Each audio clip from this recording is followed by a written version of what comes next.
Hello, and welcome to the TWSN Patreon page.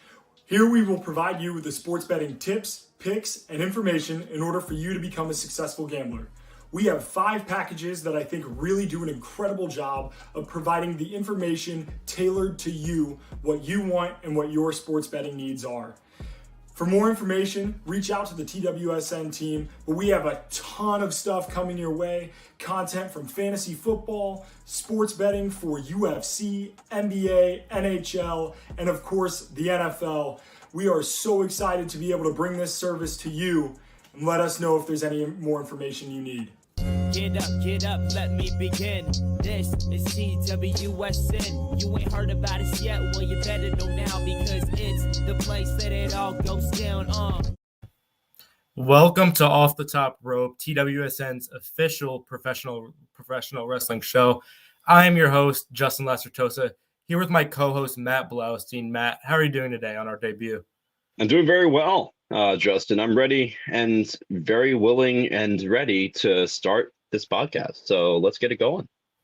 I can't wait. I think professional wrestling, although some people have their different opinions on it, I mean, it's entertaining. And I think we're going to have throughout the show, in the history of the show, we're going to have a lot of debates, a lot of cool bookings, a lot of creativity. So I'm excited. And let's hop right into it. So WWE, they're hosting their Crown Jewel pay-per-view this Thursday in Saudi Arabia, and they're trying to make this like the second WrestleMania. They're trying to make this their second biggest pay-per-view. And looking at the match card for this pay-per-view, I mean, they're kind of following up with that. This pay-per-view, the card looks better than this past year's WrestleMania, which obviously it's their biggest show.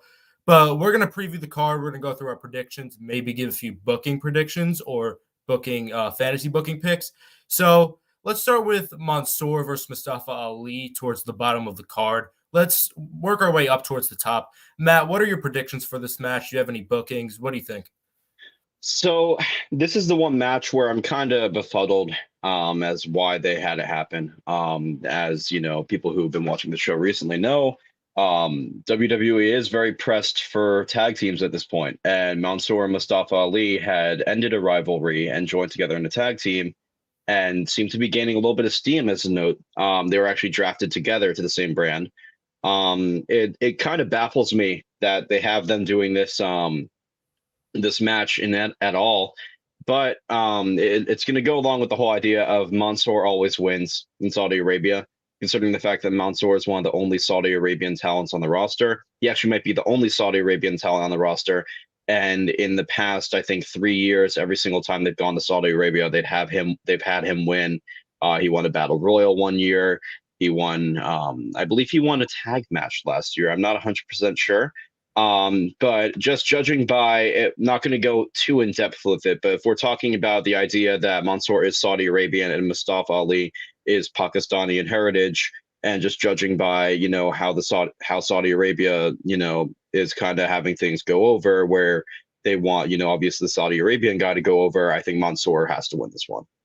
Yeah, I agree. And I agree with your reasonings as well, but even just the storyline as a whole, I mean, as you said, I don't think they should have broken them up. I think they could have been a formidable tag team for a while, considering the tag team division outside of the Bloodline and RK Bro is pretty bleak right now on both brands. So I think they should have kept them together, but it's pretty obvious why they're making this match happen. And Mansoor, although I don't think he's going to really be doing much, I don't think WWE is going to be making him a focal point for the next few years. And same with Ali. Even though I love Ali, I think he could be an upper mid-card guy because he was supposed to win Money at the Bank that year till Brock Lesnar came back. He was supposed to be in one of the main events of WrestleMania against Daniel Bryan till he got hurt. So, I mean, they've had big plans for him in the past, but I think it's kind of fallen through. So I definitely have Mansoor winning this match. But this isn't really one of the biggest matches on the card. I think it'll be entertaining for 5 to 10 minutes, but let's move on. Let's go to the Queen of the Ring tournament. Now, Zelina Vega has already moved on to the finals, and she's going to be participating in that match. And tonight on Monday Night Raw, we'll be seeing Shayna Baszler versus Doudrop. The winner faces Zelina Vega to advance to the Queen's Crown tournament, the final of that tournament. So, Matt, who do you have winning tonight between Baszler and Doudrop, and who do you have winning the whole thing? Oh God, it's a tough one. Before I start, I just want to, say it's kind of hilarious that they have the Queen's Crown final happening in Saudi Arabia right now. It's something that did gain a lot of notice online, just as far as the fact that Saudi Arabia hasn't allowed women to perform at their shows in the past, hasn't even allowed women to attend their shows. This is big. This is really big. This is like it cannot be understood how huge this is.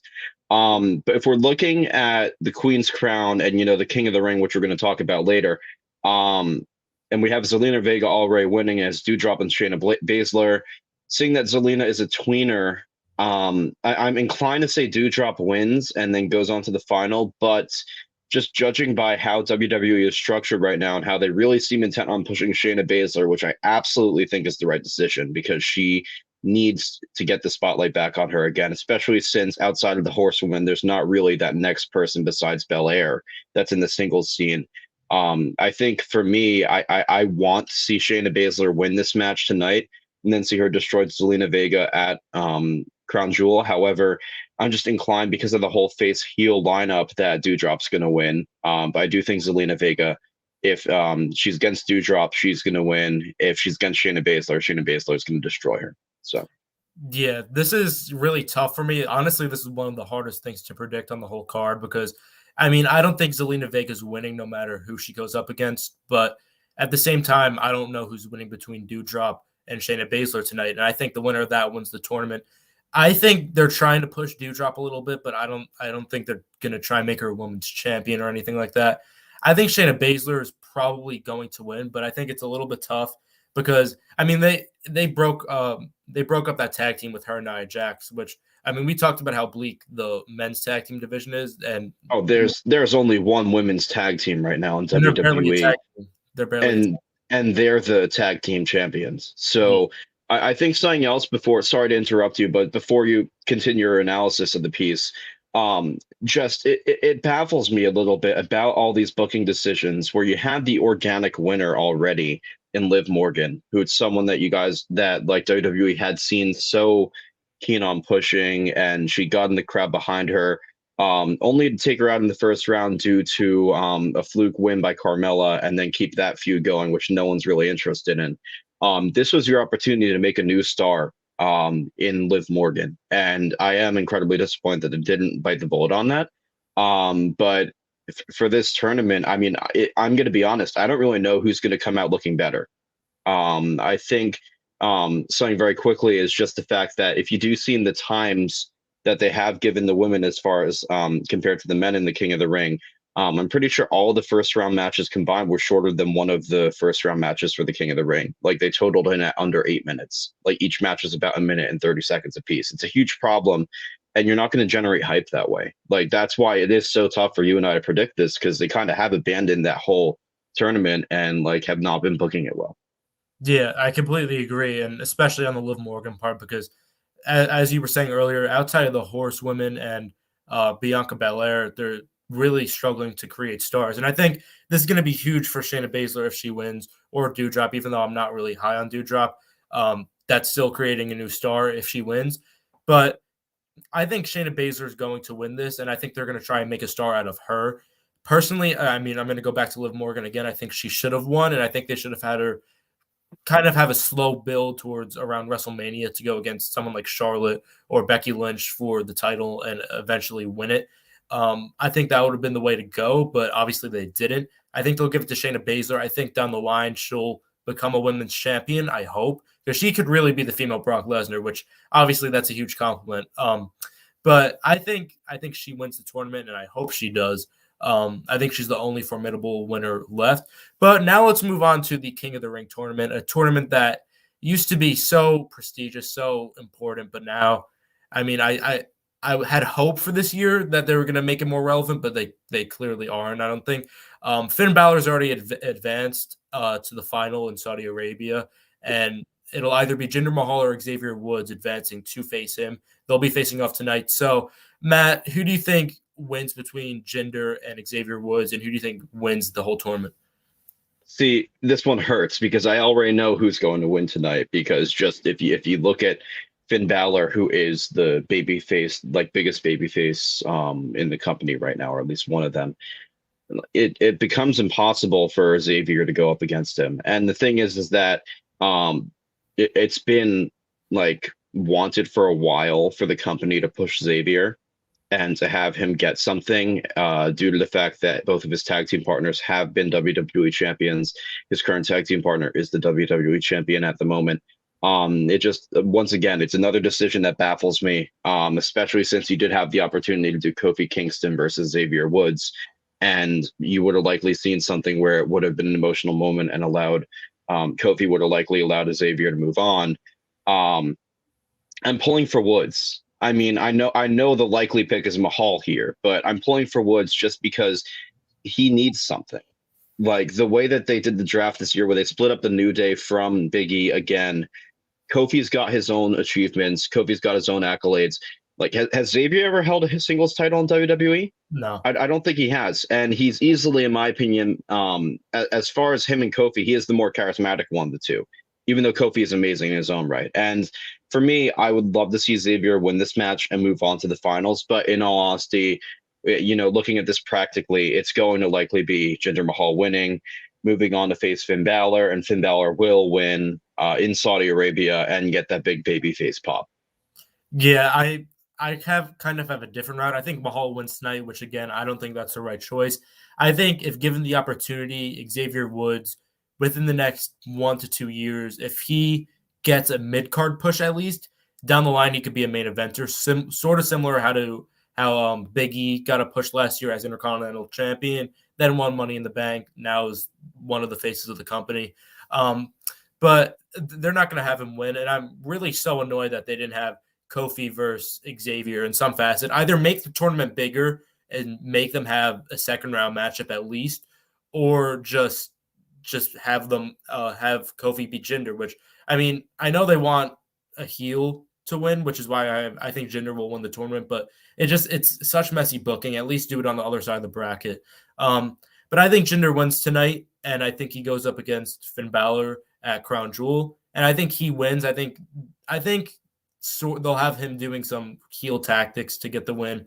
And then I think that'll make a short, like one-off 2 pay-per-view feud between Jinder and Balor, because, I mean, I don't think Balor really has much to do right now, and they're going to try and fit him in some way. He'll probably win that feud as well. But they always seem to like having a heel as King of the Ring, which I get. It suits a heel more, that title. But at the same time, I think they should go a different route, try and make an actual new star out of this. And they're clearly not following up with that. And that's really the problem, because this tournament used to make stars. Now at this point, it doesn't. But outside of the King of the Ring and Queen's Crown tournament, we have the tag team title bout for the Raw Tag Team Championships. RK Bro, Randy Orton, and Matt Riddle will be going up against AJ Styles and Omos. And this really makes me mad because I really think AJ Styles should just be a single star at this point. They should have drafted him and Omos on separate brands. But this feud's just dragged for a while, Matt. What do you think? I think this feud started out as probably the hottest angle in the company. I think that they did a brilliant job building to it. I think the whole RK Bro aspect is brilliant. I think just seeing, Matt Riddle is someone that I believed in for a long time. Ever since he was in Evolve and in the indie scene and then coming to NXT. He's someone I've followed his entire career. He's incredible. He's one of probably the most fluid technicians in the mat. And Randy Orton is someone who is a lot like that, is incredibly underrated as far as all time goes. He is one of the greats of all time. I love that pairing, and I agree with you. I think AJ and Omos, I loved it at the beginning. I think Omos is someone who they've invested a lot of time into, and I can see him getting better. Like every single week, he seems to be getting better. He seems to be getting more fluid. Some of the comedy between them has been absolutely hilarious. But there comes a time where you need to consider things. AJ Styles is getting up there in years. You're not going to have him for much longer. He's pretty much said outright that, this is like his last run. Like if he gets injured, he's probably going to retire. I think as far as AJ Styles and Omos go, they kind of need to lose this one. But it offers another picture of the fact that the tag team division is so drained at the moment that there really is no other team that is more fluid right now than RK Bro. I think you have to have them win this one, which sucks because there's always that potential of, oh, when is Randy going to turn? And when is he going to turn? Because inevitably, I think everyone thinks that the WrestleMania match is going to be Matt Riddle versus Randy Orton, which I think is a brilliant match to have. But it just comes down to when is Randy going to turn?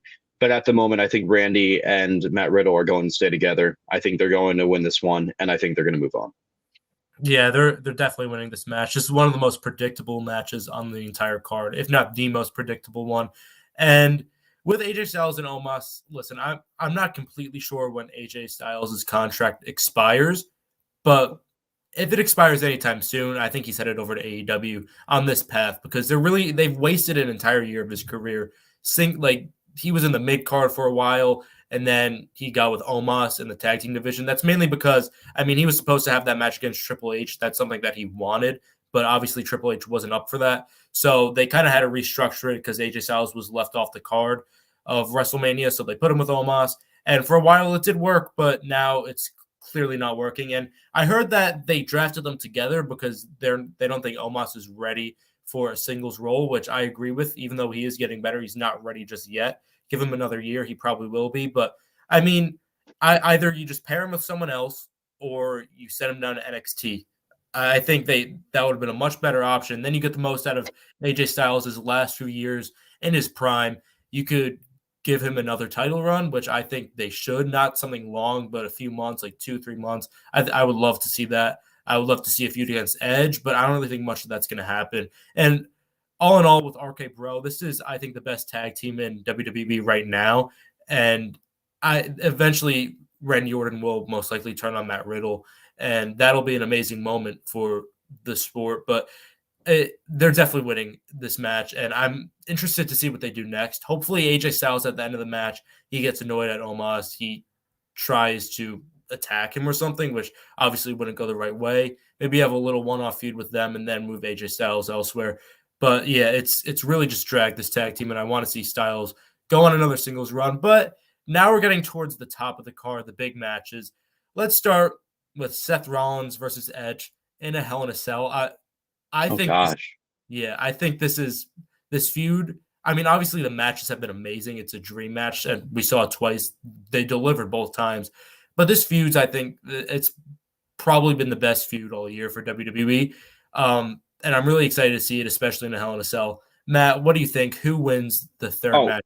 Without a doubt. I think this, I don't think it's a relatively hot take to say that it is the best feud in WWE at the moment and of the year. It's been a really great run seeing since WrestleMania, kind of the jealousy from Seth Rollins and just starting to attack Edge. The tension between them, Edge's Brood entrance facing, he was facing Seth Rollins for that one, right? When he came out in the Brood attire, that was insane.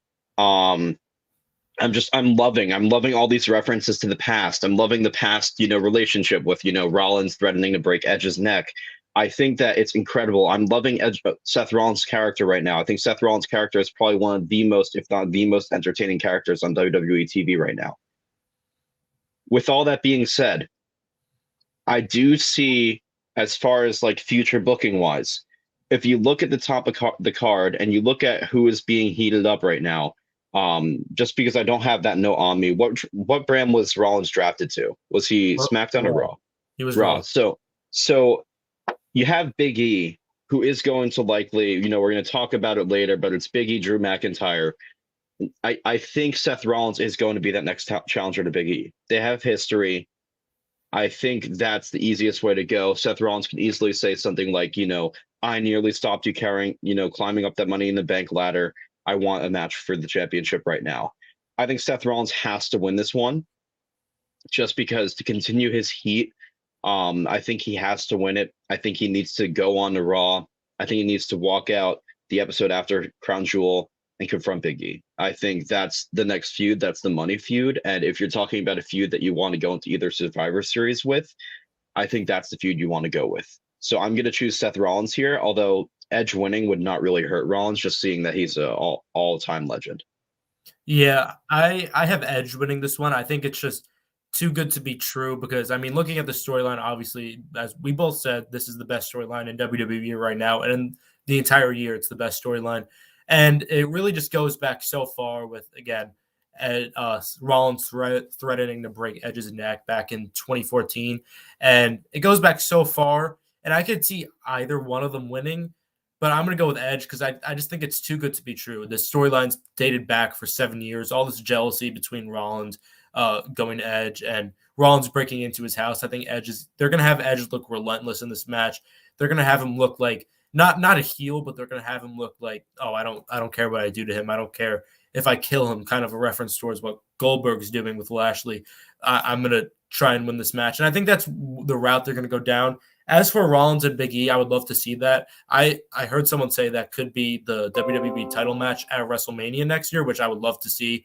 But I could see them going down a route where it's Big E versus Rollins versus Edge sometime down the line, whether it's Royal Rumble, TLC, WrestleMania. I could see that happening.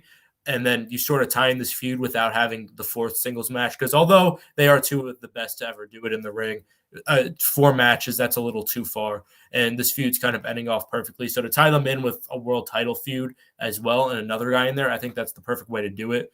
I don't think it'll happen, but I think that's a good route. But I think Edge wins this. It could go either way, though. Let's move on to the next match. I mentioned it a little bit before. Bobby Lashley versus Goldberg.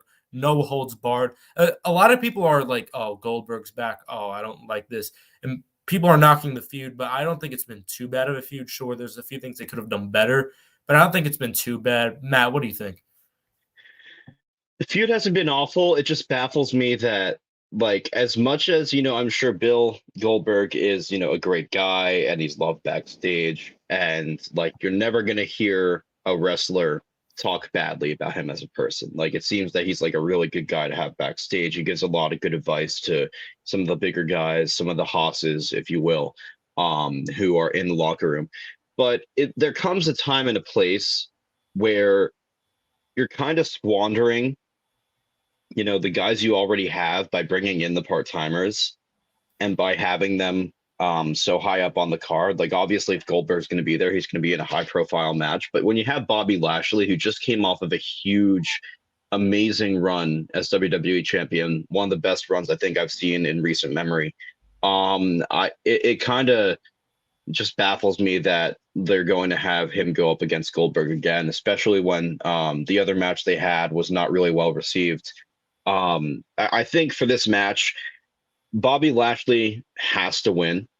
I think the added guys of the Hurt Business being there, Cedric, having Shelton Benjamin there, I think that's going to make Bobby win due to some shenanigans. But I do think that this is one of the, hopefully until WrestleMania season or beyond, one of the last times we see Goldberg as an active wrestler in a ring.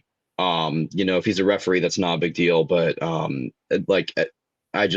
sum it up, it just kind of baffles me that they keep bringing him back, especially with the whole disaster that happened with him and The Undertaker and him nearly breaking his neck a few years ago. Yeah, you said Lashley wins this one. I think Goldberg wins because I think it's just like, I don't think this will be too long of a match. I think it's going to be around 10 minutes because they already have a stacked card as it is. I think this one will just be a little short one, just fun, energetic, physical. I think that's the route it goes. Lashley could definitely win. I'm a part of the crew that, although I love Big E and although I do think he deserves the WWE title, I don't think Lashley should have dropped it right away. And considering they're doing a second match for this feud, I like the way that they ended it at SummerSlam with Lashley attacking Goldberg's son, but I don't think they should have done a second one. I think they should have just had Lashley beat him clean and then moved on. And if they were going to have Big E win the title, which I mean, I'm all for, I would rather have Lashley have a few more months, but I'm for it. I think they should have just done Lashley versus Big E at Crown Jewel rather than rushing it into having them face each other for like 3-4 matches all within the span of 2 weeks. I think that was a little rushed, and they could have had such a beautiful storyline with that, considering the Lashley versus Kofi Kingston feud that happened a few months ago where Lashley destroyed him. Yeah, and with Xavier Woods as well when he locked him in the Hell in a Cell. I think that could have been one of the storylines of the year, and those two in the ring together obviously make magic happen. I think that would have been an amazing match. But, I mean, sticking with Lashley and Goldberg, I think Goldberg wins here. I think it's going to be just I think he's going to look dominant. I think Lashley will get his offense, but I think he's going to look dominant throughout the match and win. But now let's talk about the SmackDown Women's Championship match between Becky Lynch, Bianca Belair, and Sasha Banks. This one, I think it's pretty. I won't say obvious, but I have a clear winner pick for this one. Matt, what do you think? Yeah, I mean, it's tough because, like, I feel like WWE are so good at taking a situation that is made, like a situation that you already have, a good match set, but, and having all the mystique taken away by something you do on weekly TV. And I think the fact that they're doing Charlotte versus Bianca today, on Raw, where Bianca was just drafted to Raw and Charlotte was drafted to SmackDown, and Charlotte is the Raw Women's Champion, I think it takes all the heat out of the angle. This is not the match I'm doing a prediction for, but I do think that Bianca wins it tonight. I would not be surprised if it is the main event of Raw, because they will use that as some added speculation into this big match of the SmackDown Women's title. I think Sasha Banks wins this. I think Sasha Banks wins this. I have been looking into it more and more, and if you're reintroducing Sasha Banks and you want her to look strong, and Becky's always going to have that star presence around her. Becky is a made woman. Like, she could literally take as many losses as possible and she will still be a main event talent. She's one of the only women on the roster that can mainly draw that insane pop that like most of the male main eventers get. And it's something that is amazing. And I just think Sasha Banks needs to win this one. She'll get her heat back. She's been out for undisclosed reasons. She wasn't able to have that really big SummerSlam match that everyone was looking forward to. I think that Sasha Banks wins this match. That's tough for me. I think Becky Lynch retains because, I mean, she's probably the biggest women's wrestler in the business. It's between her and Charlotte, but I mean, the women's division, although towards the top, it's really talented. And obviously, like Liv Morgan, who's not near the top, but she's one of the most talented women in the division as well. Although they have a lot of talented women in that division, I think they're going to try and keep it on their stars for a little longer. And I don't really know the route they're going to go with these championships. I don't know what they're going to do, what matches. They might have to bring back some old timers like Trish Stratus and Lita to bring some heat back for WrestleMania season. But I really don't know what route they're going to go down. I don't even think they know what route they're going to go down for this, considering this women's division is so short with talent towards the bottom half. I think Becky Lynch retains. I don't really see a world where Bianca wins. I think at WrestleMania, they're going to have Becky Lynch versus Bianca Belair and really just, all right, we got screwed over at Extreme Rules. We couldn't have our actual match. Let's have Becky versus Bianca. And I know that's long term, but I think Bianca, again, for the second year in a row, wins her WrestleMania match and potentially the main event. So I have Becky Lynch winning this one. I think they're going to try and do something long term with it. But I could potentially see Bianca. I don't really see Sasha, though. But let's move to the WWE Championship match. This one I've had a lot of problems with, not in terms of who I think is going to win. I think this one's the most obvious match on the card, but I don't like the storyline at all. It's predictable for a reason, which I'll get into later. But Big E versus Drew McIntyre. Who's going to win the WWE Championship? Will Big E retain? Will McIntyre win his third one? Matt, what do you think? So I'm just going to start it off with just saying Big E's winning this one. There is absolutely zero chance Drew McIntyre is winning this one. But once again, this is an example of also just kind of baffling booking to me, because you have two of the biggest baby faces in the company. One of them has just been drafted to SmackDown and is going to likely be the next contender to whoever wins the Universal title fight. And Roman Reigns, who, we'll talk about later, Roman Reigns and Brock Lesnar both have history with Drew McIntyre. He is going to be that next person. So when you throw Big E and Drew McIntyre in a quickly put together match, which a lot of people honestly wanted for a long time to have an actual feud between them, it didn't need to be face heel. It didn't need to be either of them turning on the other. It could have just been a face thing, where, Drew McIntyre does have more of a natural edge around him. You could have built that, Big E's the wholesome guy, Drew's got a bit of an edge, but they're both not bad guys. They're both just trying to win.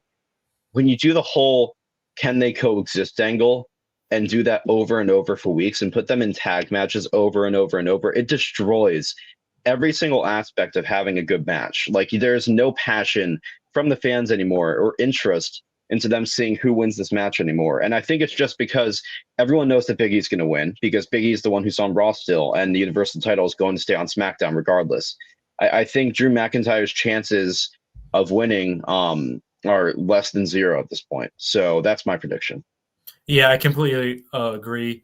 And the main reason this is so predictable, obviously, one is because Big E just won the title. I don't think they're going to take it off him right away. But as you said, Drew McIntyre's on SmackDown where Roman Reigns is, and he's likely the next big opponent for him.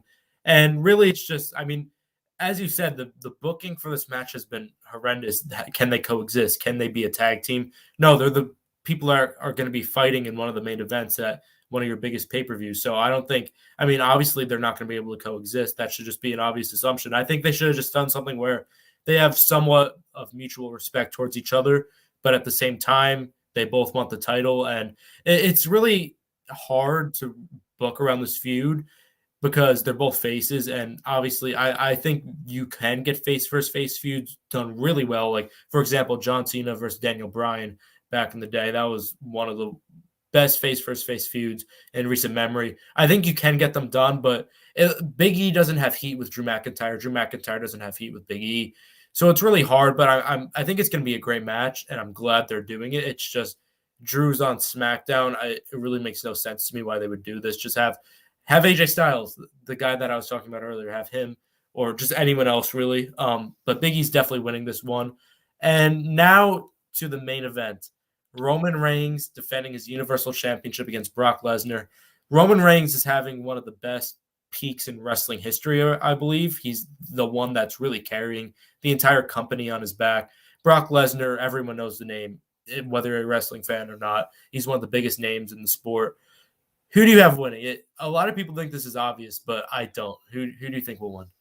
So I think just based on the fact that if we're looking at how the draft recently happened and we're looking at the fact that Drew and Roman have that recent history and Drew still being in the WWE title scene on Raw, especially on this pay-per-view, the story writes itself. Him coming over to SmackDown, him maybe narrowly losing at Crown Jewel, him saying, I nearly beat Big E, you're the other world champion, we have history, let's fight it out.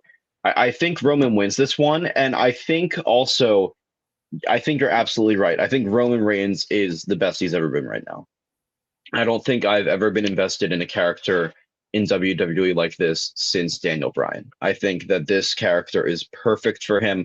I think him coming back as this badass head of the table, the whole attitude he has with the Usos, with Paul Heyman being we've never really seen Paul Heyman be worried like this before. Like even with Brock Lesnar, like he was scared of Brock, but he wasn't constantly wallowing to him and like trembling when he was near him. Roman Reigns looks fearless right now. He looks like a destroyer. I think you absolutely make Roman win this one. Brock is never going to lose his star power. Like no matter how many times he loses, Brock is not going to lose his star power. I think it's way too early for Roman to lose this one. And if Roman is going to lose, there needs to be a damn good reason for him to lose. And there's not enough of a reason for him to lose right now. So I'm picking Roman. I think there's potential for Lesnar to win this. I would not be surprised at all if Brock Lesnar won this match and Paul Heyman hits Roman with a chair, does something, or hands Brock a chair, does something to go back on Brock's side. Because I do think Paul Heyman and Brock Lesnar will get back together. But I have Roman Reigns winning this, and this is sort of a fantasy booking and a prediction. But I think the way Roman wins is towards the end of the match, Paul Heyman tries to turn on Roman by handing Brock Lesnar a weapon or something like that when the ref is down. Roman sees, he attacks Paul Heyman, and then he finishes Brock Lesnar up around a few minutes later. And I think we don't see Brock Lesnar for a while. I think towards the Royal Rumble, he'll come back. And then I think at WrestleMania, we'll see Roman versus Brock again. And I think we can see Roman versus Brock versus Drew, because I do think Drew McIntyre will be the one eventually, whenever it is, to take down Roman, because they're so invested in him as this next huge babyface. So I do think he takes down Roman Reigns eventually. So I could see it being the main event of next year's WrestleMania, which obviously this is, again, long-term, but I could see it being Roman versus Drew versus Brock, and Brock and Drew have that turmoil from when Drew beat him. So it really intertwines itself.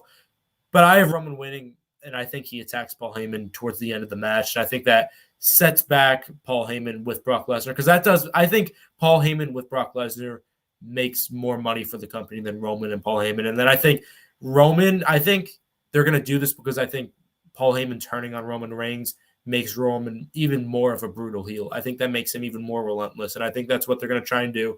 So I think Roman wins, but I don't think this one's clearly Roman. I could see Brock winning, and I don't think Brock should win, but I could see it happening.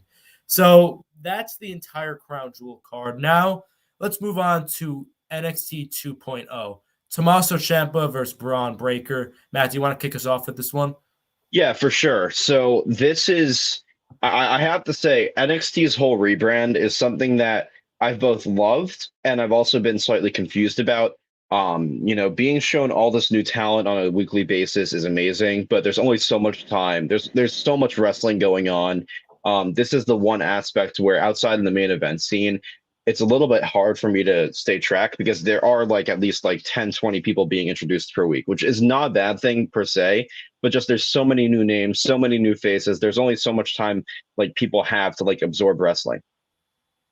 Braun Breaker's a star. Plain and simple. That man has the charisma of his uncle, sounds just like his uncle, wrestles like his dad and his uncle. I think the one thing that is going to hold him back one day is the fact that he's called Braun Breaker when they had the name Braun Steiner or Rex Steiner right there for him. I would not be surprised if he is on the main roster by WrestleMania. I think that Braun Breaker is my leading choice right now to debut in the Royal Rumble from NXT. I think he is the most main roster ready talent in NXT I've seen in a while. He's the first person I've seen where I am not worried about how he's going to be booked on the main roster, partly because in the ring and on the mic, he's amazing, and partly because he's a Steiner. He's a legacy talent. The company is not going to abandon him because he has that heritage, and he is this, the son and the nephew of two of the greatest wrestlers of all time. So I love Braun Breaker. That being said, I'm not sure if this is the time for him to win an NXT title, because I think because of that fast tracking, where Braun Breaker is not a heel, he's clearly a babyface. Tommaso Ciampa is a face right now. I think there's a lot of heat between this contest, but I don't think there's enough edge there for Breaker to take off the title off Ciampa, because Ciampa is the perfect guy you want for these new people who are coming into NXT. You got Joe Gacy, who just showed up. You got this guy Harlan, who just showed up. You got all these new talent. All this, diamond mine is growing every single day. I think that Braun Breaker is incredible, but this is not the time for him to lose or to win. And I think that because of that, Tommaso Ciampa wins this title and retains it. I think WWE's been a little bit messy with this because, it's NXT 2.0. It's in the name. This is a new version of NXT. And if they wanted to give the title to Breaker, they should have just given it to him the first chance they could have. And I think that's what they should have done. I think they're going to give him the title in the match against Ciampa. But I agree with what you said, that it might not be the exact time. But just to talk about Braun Breaker, I think he's going to be one of the next big stars. I think he's going to be one of the faces of the company for this next era. And I think as a whole, he has everything. He has the look, he has the body, he has the charisma, he has the legacy, he has it all. And I think he should win because this is a little fantasy booking.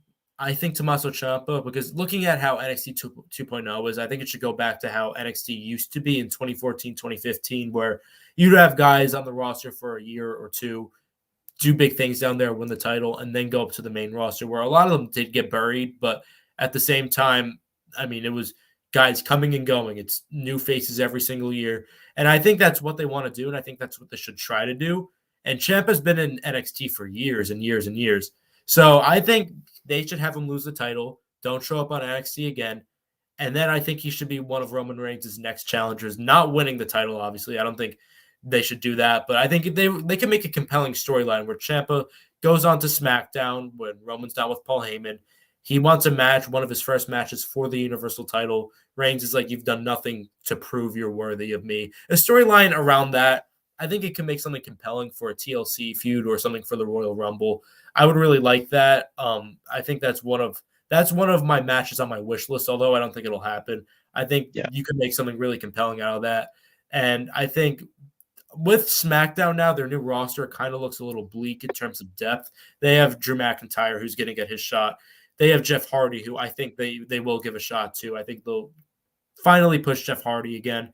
But outside of them, there's really not anyone. It's like Sheamus. I mean, I don't know how they do that storyline. Ciampa's one of the guys I would love to see go join a feud with Roman Reigns. So I would have Breakker win, and although I don't think it's the right time, I think he should win and then kickstart Ciampa's main roster career. But now let's shift gears before we shift gears, for me, I love Ciampa. He's someone, though, in the past where I'm pretty sure I'm just going to do a quick Wikipedia search right now. But I'm pretty sure he's up there in age. He's in his 40s, I think. He's 36. He's had a neck injury before. He's had an ACL injury before. Something that has become very clear in the last few months is the fact that, there is this new emphasis once again on height and weight and looking like a heavyweight and looking like a big guy and, looking like Roman Reigns, looking like Braun Breaker. And it worries me. Like, it worries me for Tommaso Ciampa. It worries me for how he would thrive on the main roster.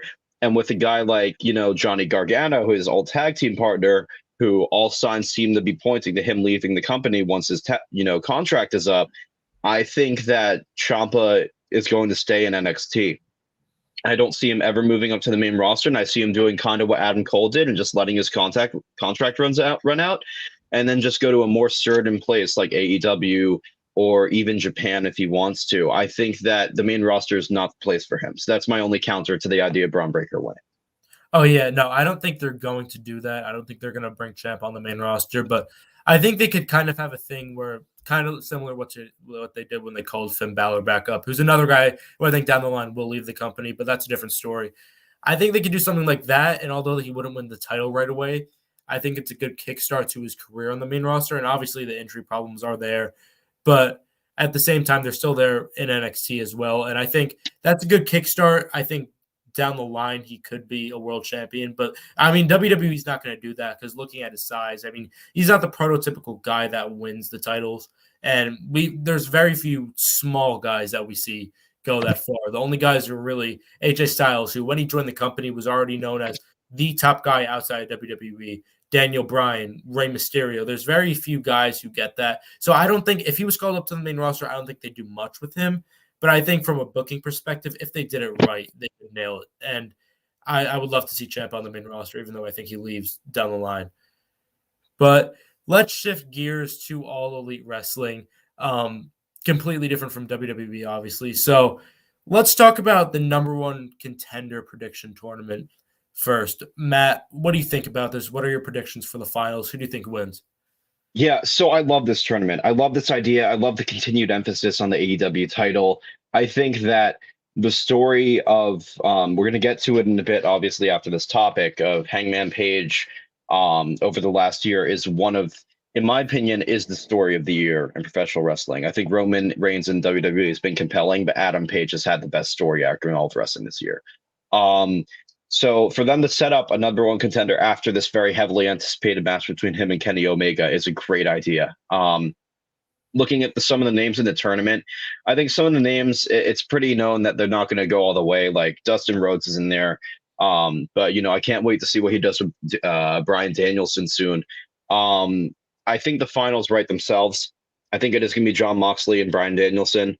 They have that prior history in WWE. They have a massive background with each other. Jon Moxley is the second ever AEW world champion. He has a gripe to pick with Kenny Omega because he was screwed out of his title. I think that Bryan Danielson also has heat with Omega, so it could go either way.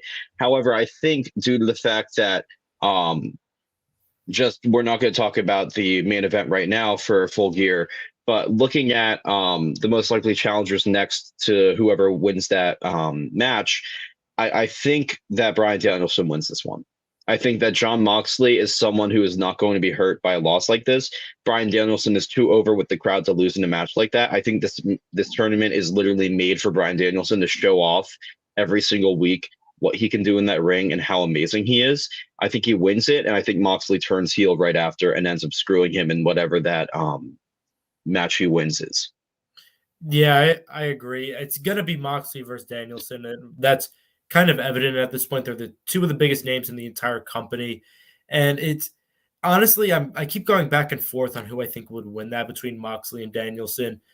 It's tough, but I'm gonna go Danielson for now. But I keep going back and forth because the Moxley heel turn is heavily rumored right now, and I think they could do a thing where Moxley cheats to win, and then right after he fully turns heel on Hangman Adam Page when he wins the title, which will most likely happen when he fully turns heel. And I think they could do a thing where it's Moxley versus Hangman Adam Page, and then Daniel Bryan comes, screws over Moxley. It's kind of messy with that storyline, which is why I think Bryan Danielson wins this. But at the same time, I could see them doing a thing where Moxley turns heel to beat Bryan, then even further cements that with his feud with Hangman Adam Page, and then Danielson screws him over, and then they have this triple threat, which Page will probably win, and then they have Moxley versus Danielson in a long-term feud. So I could see that potentially happening, but I'm going to go with Danielson for now, and I think they'll hold off on the Moxley heel turn for a little while. But now let's preview Kenny Omega versus Hangman Adam Page a little bit more. Let's go more in depth on this. Kenny Omega's done a superb job as champion. Hangman Adam Page, this storyline with him through the entire year has been perfect. So, I mean, what do you think is going to happen? I think it's pretty obvious who's going to win, but what are your thoughts on this? This has the potential to be AEW's Hogan versus Sting moment, where they've built up a guy for the better part of, I'm pretty sure it's a year. If not a year, it might have been even a year and a half. Even going into the company, if you remember all the way back to the original Double or Nothing, there was that Casino Battle Royal. Hangman Page won it. This is back in 2019, and he became the #1 contender to face Chris Jericho for that AEW title. Chris Jericho won that match. Chris Jericho became the first AEW champion. So if we're talking about guy who screams star, it's Adam Page. Kenny Omega is a made man in professional wrestling. Kenny Omega is probably the greatest wrestler in wrestling right now. His year has been insane. All of his title defenses have been amazing. He has racked up every single title there is to win. The whole title of belt collector is brilliant. I think it perfectly suits his personality. I think Hangman Adam Page wins this. I think that Tony Khan is too smart of a booker and too smart of a man to realize what he has here. And another loss would absolutely damage the fans' interpretation of AEW. This is their moment. If Hangman Adam Page wins this, it's probably going to be the most watched thing in AEW history. There's too much passion around this, millennial cowboy character that he has for him to lose. So Hangman Adam Page wins this one.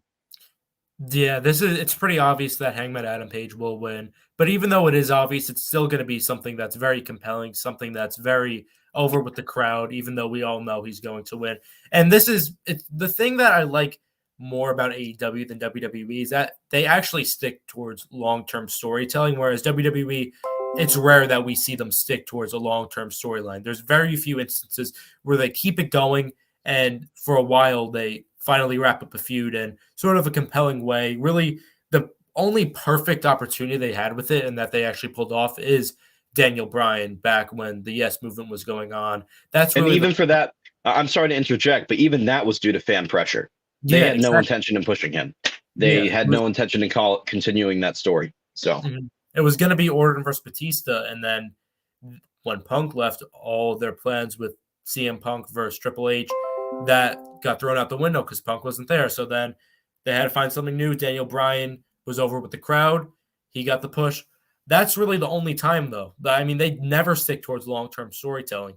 So that's the thing about AEW that really compels me, that draws me in the long-term storytelling. And when Hangman Adam Page wins, obviously we know he's going to win, 99% sure. But when he wins, it's going to be beautiful. It's going to be amazing because it just wraps up the storyline in such an incredible way. But let's move on. Matt, do you want to sort of break down the 2-year Dynamite anniversary with the Casino Ladder match? Do you want to break that down for us? Oh, gosh. It was one of the best matches I've seen in a while. I think the only thing I have an issue with is the fact that they had some commercials going during it, and they were a bit pressed for time. So it did make the return of Hangman a little bit anticlimactic, but I think the way they booked it was perfect. You had Orange Cassidy start out with Pac. You have like Pac there, and Pac is, he is an incredibly underrated talent. He's been there for actually the entirety of AEW. He's been there since the beginning. I think him and Orange Cassidy were the two perfect people to start it out. Andrade came in, tussled it with a bit with Pac because he has a history with him. Matt Hardy comes in after. Then Jon Moxley comes in, absolutely decks everyone. Lance Archer comes in, absolutely decks everyone again, but Moxley gets the upper hand. And Jon Moxley has that history with Lance Archer. And so Jon Moxley is waiting in the ring for the next person who comes out, but Hangman Adam Page. And I think it was booked amazingly. I think the fact that, as we talked about before, Moxley is the type of guy who he's one of the only people in wrestling that is not just a convincing face, but is also an incredibly convincing heel. His personality is perfect for either, and AEW needs more big heels. I think that the amount of big faces they have right now with Hangman, I think the fact that they have all these people like Orange Cassidy who is rising up, and I think that Moxley turns heel soon, but the way that they executed this match was flawless to me. I think the dead eye he gave Pac off of the ladder was insane. Probably one of the spots of the year for me. It's insane that he dropped him right on his neck, essentially, through a table. Just got enough rotation. I was a little bit uncomfortable at the beginning, but Pac seemed to be okay. Great match. Just really good match. Perfect moment. Having that pop go for Adam Page, who everyone loves. That pop was deafening. One of the pops of the year. So great match. Yeah, I completely agree. And this is another thing where it ties back in towards long-term storytelling where Hangman Adam Page comes back. He wins the match in an incredible way. He comes in last, and it was incredible. And it really just ties it in as a whole. It's just, the match was incredible. I was able to watch it, and it was incredible. And the storytelling throughout the match was even better, I think, especially with Hangman Adam Page coming back. And really that just crowd reaction, all of that was perfect. And I think, again, I'm going back to Kenny Omega versus Hangman Adam Page, obviously going to be an amazing wrestling match, but the storytelling, considering this has been brewing for years, well, around a year and a half or so.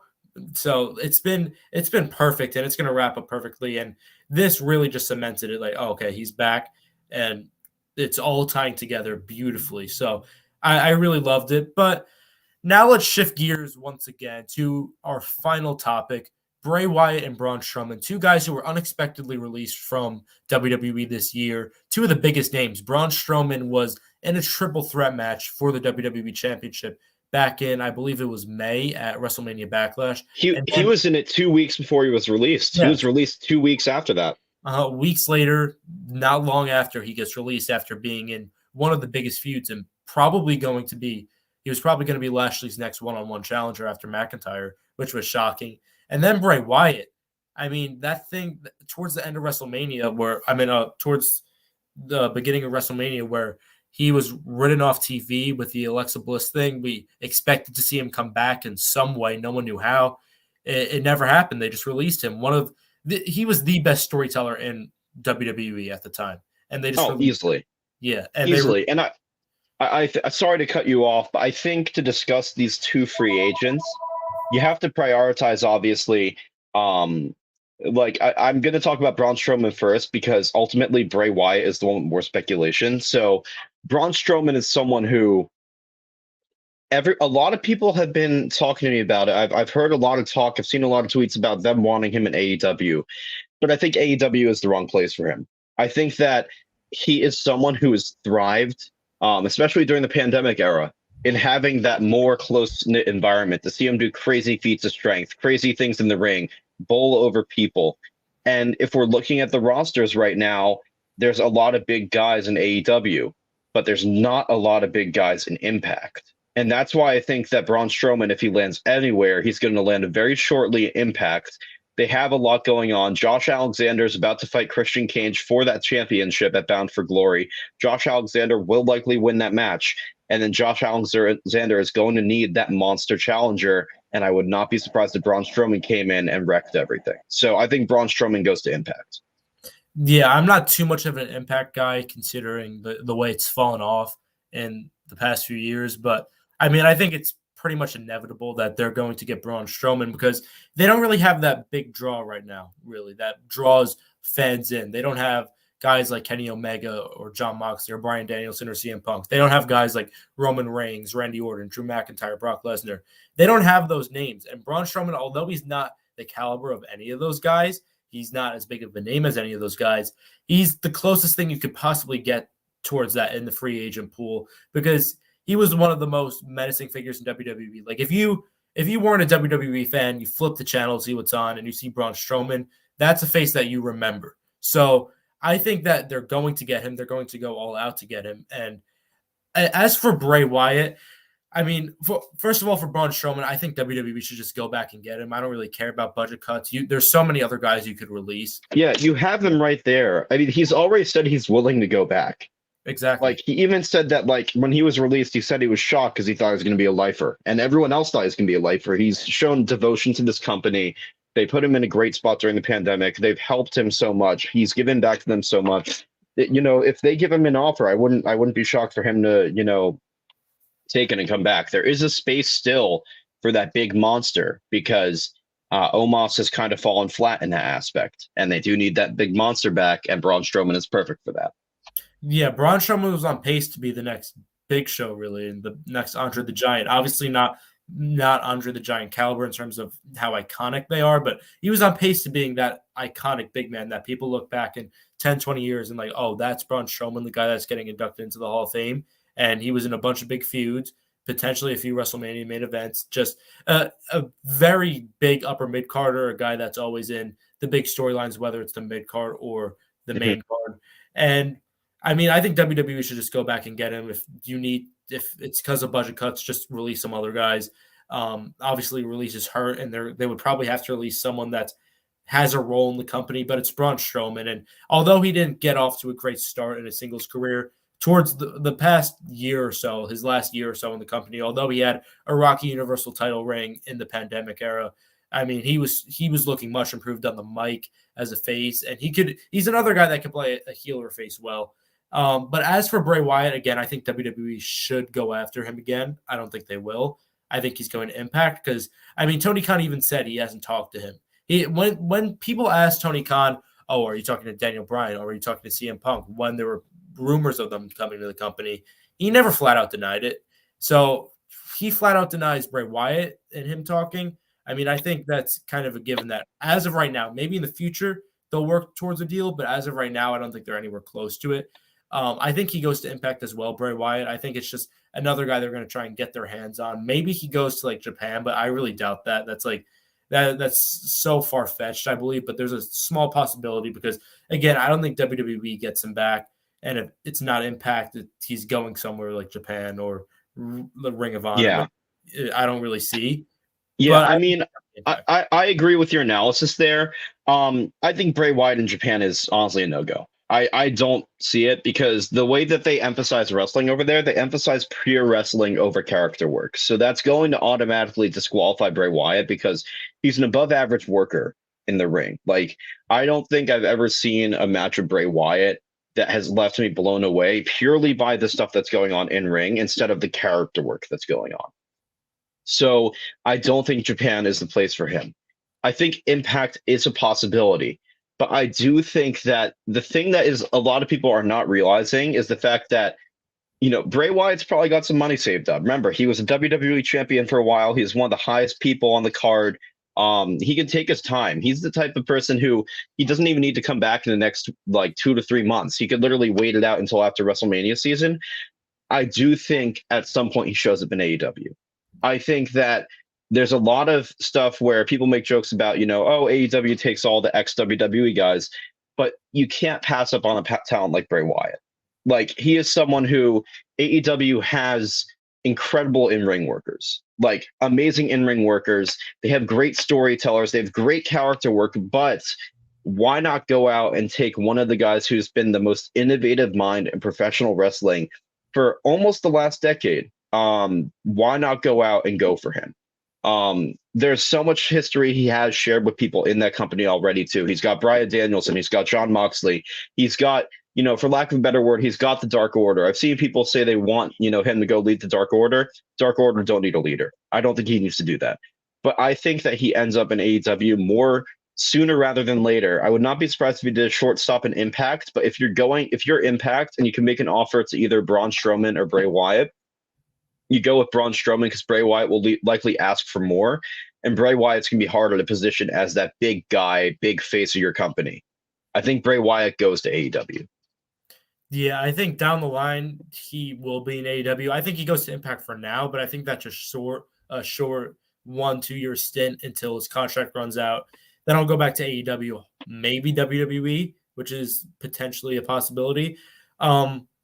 It's just WWE had one of the best talents ever, not just from an in-ring perspective. Obviously, in terms of just an in-ring wrestling standpoint, he wasn't that. But in terms of a storyteller, he was probably the best one outside of Undertaker in WWE history. So to see them let him go, I mean, I've heard some rumors that he asked for his release because of the passing of Brody Lee, which is possible. And maybe one day he comes back. Maybe just he's taking a big break from wrestling. But I don't think that's the case. I think he will be in Impact. And I think in a few years he'll be in AEW.